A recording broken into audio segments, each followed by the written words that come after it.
Good morning. Okay. Actually, I'm not saying that before you have All right. We'd like to know what actually transpired yesterday here between the military and some of your men. The Nigerian military came to my village to intimidate and to harass innocent civilians who were unarmed. I was sleeping. It was their siren that woke me up from sleep. And I inquired what was happening, and I was told that the enemy were coming to my house. So I looked through the window, my bedroom window, towards the junction, which is less than 100 meters from here. And I saw their armored personnel carrier. He drove past, and then he turned around and came back again towards this direction. And they started firing at the people who were protesting and asking them why were they coming to this place to harass peaceful people who has done nothing to deserve such humiliation and intimidation. I said, what happened? They started firing indiscriminately. So I was told that a few people were hurt and injured. I saw 2 people who were bleeding profusely. I was told there were casualties. And as is their tradition, when they shoot people, they carry their bodies away. So we didn't want them to get at those people. That's why we prevented them from coming here. The intention was to come here to ransack my family home. And we would not have that. That's exactly what happened yesterday. Now, the entire episode was captured on a videotape. I'm sure that's widely available for people to see and come to the conclusion. The one thing that happened for sure was that our people were insistent that they will not enter my father's compound. That was what happened yesterday.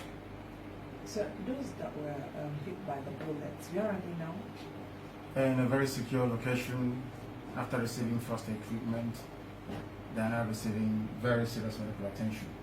And last night, this same Nigerian military went to FMC, which is the Federal Medical Center, to inquire about them so they can take their bodies away as usual. How many of them? 3 in total that I'm aware of. No lives were lost. I understand that lives were lost. But do you know about the number of persons lost? I know I was told at least 2 people. It was 5 initially, but the rest sustained superficial injuries and bullet wounds. The police told us 3 people are currently receiving treatment at their clinic, that they were only macheted, not shot. Who macheted who? That's exactly what I mentioned. Ask the police, but they're liars. The Nigerian military and Nigerian police, they have perfected the art of lying. And unfortunately, some of you, men and women in the media, have allowed them to get away with murder. That is why they do what they do, because of the complacency of the media and certain television stations. That is the reason why Nigeria is a dictatorial state. That is why there is no freedom here. That is why people are being pursued into their bedrooms to attack them. You have been here now. Do you see anybody armed? Have you seen any soldiers, as they claim? We have. We are a peaceful people. My father's palace is Omudo's palace. My father is a JP, has been a peacemaker all his life. All I want is freedom.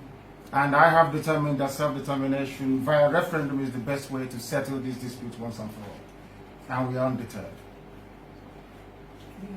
Yeah, on the part of the military, actually, quite trending through the social media that they went through the FMC road, okay, as this particular incident took place.